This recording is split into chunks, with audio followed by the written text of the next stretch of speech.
I think the biggest mistake that records policies have right now is they do not deal with all of the electronic information that resides outside what I call the employer's traditional electronic systems. Employees are starting to keep electronic data everywhere.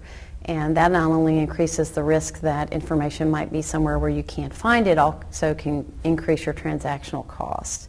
In addition, employers are not dealing with a whole new world of Web 2.0, where we have our employees and our managers out there talking about their work on Facebook and MySpace and their blogs and their forums and so forth. Recent studies have said that 60% of what people talk about on those sites are work.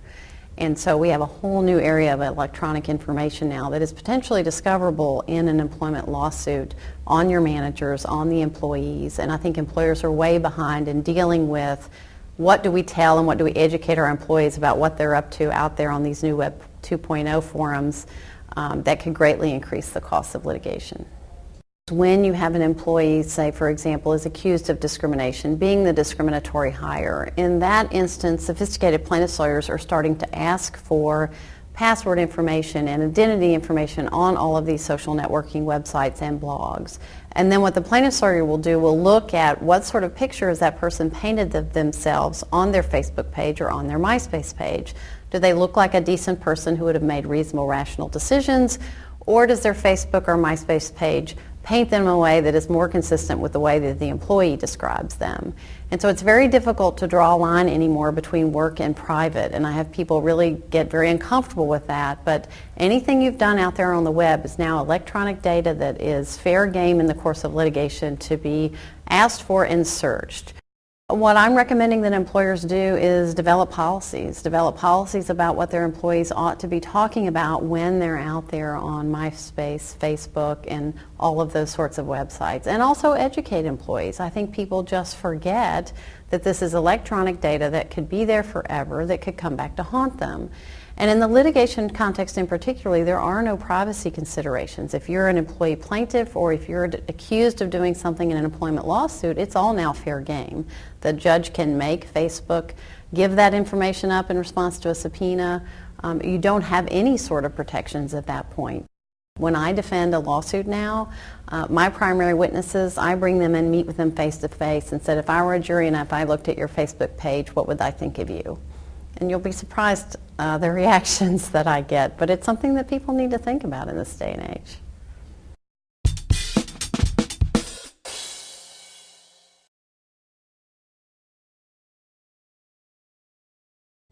Well, my greatest concern is that employers who do not comply with the rule face possible litigation from class action plaintiffs to raise an adverse inference. Another great concern I have is that employers who do comply with the rule but comply with it with a lot of extra bells and whistles and collect far more data than they need to, my concern is that they do that inadvertently without recognizing the risk, and that somehow plaintiffs in a class action lawsuit or the OFCCP in a compliance evaluation gets hold of that data and uses it to the company's disadvantage. Those are the two risks. Both of them have to do with litigation risks and issues of discrimination, either not collecting enough data or collecting too much data. The risk arises from a class action lawsuit or from the OFCCP compliance evaluation alleging discrimination. Mind you, those are the risks. It's not a regulatory risk of a fine because you didn't comply. There's no fine process. There's no penalty for not complying. The penalty for not complying is a promise to comply. So that's not the risk. The risk is that keeping too little data or keeping too much data could create a litigation risk in terms of allegations of discrimination in hiring. Definitely, class actions could result, or the OFCCP could bring an enforcement action, either one. Or the EEOC, for that matter, could bring a claim of discrimination in hiring.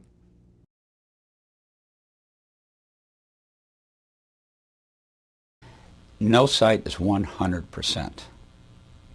Just as if I really wanted to break in your house, no matter how many security alarms you had, eventually I'd be able to figure out a way to sneak into your house. So what you have to do is constantly be changing your security alarm systems and updating to make sure that you have a secure system. With enough computing power, the right software, a little bit of luck, eventually I can break in to almost any site. And that's what people at NSA and the different intelligence agencies of countries like Russia, China, England, and France, and Italy, and Israel do to each other on a regular basis. So they're constantly changing their firewalls and implementing security measures to protect themselves. And you as an employer need to be doing the same thing, not only with your site, but making sure that the sites that you use are secure. An employer who's using external databases such as VetJobs or DICE or Career Builder will generally feel comfortable with the sites because they've been up for a long time and they have a good reputation. For your own database, if you're maintaining an ATS system, you want to be, for an internal database, you want to be certain that you put protective firewalls and access and measures to protect that internal database so that people outside your company can't break in. And a good CIO who's had some, or a good program's got a CISP certification will be able to identify what you will need. Keep in mind, the more security you want, the more expensive it's going to be. And that last 0.1% in guaranteed security gets to be very, very expensive. So you have to determine as an employer, how much do I want to pay for how much security? If you're a recruiter or an HR manager and you want to ensure that you have protection in your system, you will have a passwords program that you use, and it would behoove you to be regularly changing your passwords. And don't use things like your significant other or spouse's first name or your social security number, things like that, because one of the first things hackers look for, if they know who's managing the site, they look for birthdays and personal names. And the other thing you want to be doing is changing your passwords on a regular basis, because some of these encryption programs that are constantly attacking your site, they're rotating through combinations, and if they start to figure out a combination, once you've changed your password, the encryption program has to start all over again. And that's one of the ways that you can befuddle those that are trying to break into your system. As an HR manager or recruiter, if you're concerned about the security that you have for any site that you're using or even your internal site, you want to be changing your access codes. It's your logon ID and your password on a regular basis. If you've been using one for much more than 30 to 45 days, you should change it. Of course, the catch is be sure to write down what it is you changed it to, because a common question we get is, I forgot my password. If you're an HR manager or recruiter and you're using an external database and you want to be certain that they are secure, things you can ask them is, what type of firewalls are you using? And are these brand name firewalls such as Osiris or Cisco or some IBM? Ask them how frequently they are rotating their firewalls or rotating their internal access codes. How frequently are they testing their site using something like Shields Up to find out if they are protected? And if they said, we have never done that, maybe you want to just stop and reconsider whether you want to use that site.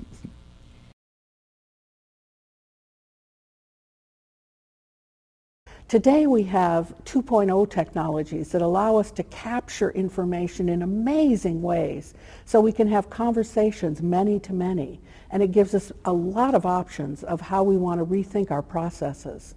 The technology allows us to do things in real time when we need to do it. So rather than having to wait 2 weeks to have a formal meeting where we have 15 things on the agenda, it allows us to deal with what we need to deal with right then.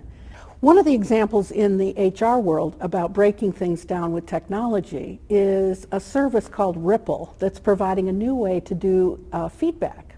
So rather than having a big meeting with your boss where they go over what's happened in the last 6 or 12 months, Ripple is a technology that allows you on a regular basis, let's say 3 times a day, to send out a quick little burst of requests to your trusted group of advisors, peers, bosses, whatever, and say, how'd I do on that presentation?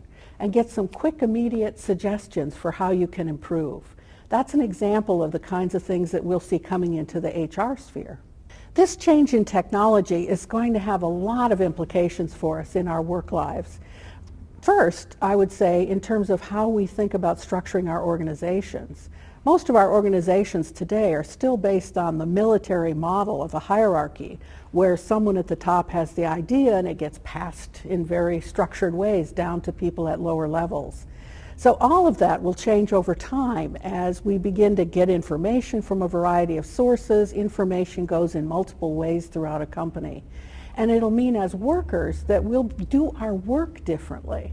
I always tell people when they're looking at the Gen Ys in the organization, don't watch so much the technology per se they're using, but look at how they're actually doing things. And you'll see it's in very short, quick bursts. This kind of approach will be very helpful when you're trying to make a major change in your organization, because it'll allow you to give people feedback on small things that they're doing on an almost constant basis. So rather than having big meetings every 3 or 6 months to discuss where are we, you'll be able to give little tips and suggestions as you go along throughout the change process. If you're doing processes where you're looking for change and creativity and innovation, maybe for initiative around customer service, this kind of new technology will be critical. The caution that I would keep in mind as you think about using collaborative technology, basically, as it's being called today, is to discount the myth that collaboration is free. Collaboration is not free. It takes time. It takes discretionary effort. I have to want to collaborate, and I have to put some time and energy into it. So there may be some situations where having your employees put that kind of effort into it, it doesn't make a lot of sense. But in other cases where you, again, are wanting to learn and innovate, I think it will be critically important to make that investment.